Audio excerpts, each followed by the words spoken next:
అందరికి నమస్కారం. ఏదైతే ఈరోజు మన జనసేన పార్టీ అధ్యక్షుల వారు ఏదైతే కమిటీ ఇచ్చారో ఆ కమిటీకి నేను నాకేం జరిగిందో పూర్తి వివరణ ఇవ్వడం జరిగింది. అదేవిధంగా పార్టీ అధ్యక్షులు గౌరవ శ్రీ పవన్ కళ్యాణ్ గారు ఏదైతే రాష్ట్ర ఉప ముఖ్యమంత్రిగా ఉన్నారో ఆయన నిర్ణయం తీసుకుంటారు.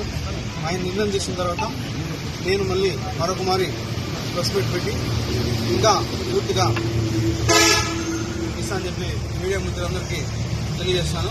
మరొకసారి మీ మీద ఒక కేసు నమోదు తెలుస్తుంది దాని మీద ఇప్పుడు ఏదో కేసు నమోదు ఇప్పుడు కావచ్చు, ముందు కావచ్చు, ఇప్పుడు కావచ్చు, ఇంకా ముందు కావచ్చు, లేకపోతే ఇంకా రాబోయే గంటలు కావచ్చు, రోజులు కావచ్చు, ఎన్ని కేసులైనా ఎదుర్కోవడానికి నేనున్నాను. నేనే ఎదుర్కొంటా. వాళ్ళు 100 కేసులు పెట్టినా కూడా నేను వాళ్ళకి క్లారిటీగా విత్ పిన్ టు పిన్ ఇప్పుడు ఏదైతే కమిటీకి ఇచ్చానో అదే విధంగా నేను మళ్ళా కోర్టుకు కావచ్చు, లేకపోతే ఇంకేదైనా కమిటీకి కావచ్చు, చట్టపరంగానే నిర్ణయాలు తీసుకోవాలని చెప్పి నేను ఈరోజు మీ మీడియా మిత్రులందరికీ తెలియజేస్తాను.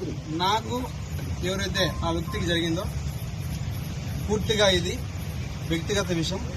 దయచేసి ఎవరు కూడా పార్టీలకి రుద్దొద్దు.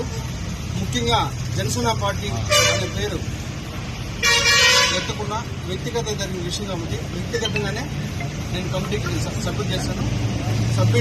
కమిటీ ఏదైతే మన పార్టీ చెప్తారో అదేవిధంగా పార్టీ కూడా నాకు చెప్తారో ఆ చెప్పిన తర్వాతే నేను ముందుకెళ్తాను.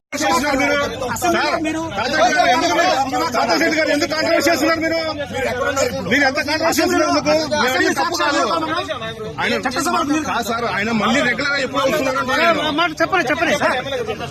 చెప్పండి. ఎప్పుడైతే కమిటీ నుంచి పార్టీ నుంచి ఆదేశాలు వస్తాయో మరి అప్పుడే నేను ప్రజల్లోకి వస్తాను. సార్ మీ అసెంబ్లీ వీడియో నిజమా కాదా? అసెంబ్లీ వీడియో మీరు నిజమా కాదని మీరు చూశారు. దానికి కూడా నేను కమిటీకి ఒక క్లారిటీ ఇచ్చాను. ప్రూఫ్స్ కూడా సబ్మిట్ చేశాను. కమిటీ ఏదైతే డెసిషన్ తీసుకున్న తర్వాత మళ్ళీ నేను ఒకసారి ప్రెస్ మీట్ పెట్టి ప్రతి ఒక్క మీడియా మిత్రుడికి నేను విడమర్చి విత్ ప్రూఫ్స్ తో కూడా మళ్ళీ సబ్మిట్ చేస్తాను. సార్ ఆమె నాకు ప్రెగ్నెన్సీ అయింది 60 రోజులు అంటున్నారు, నిజమా కాదా?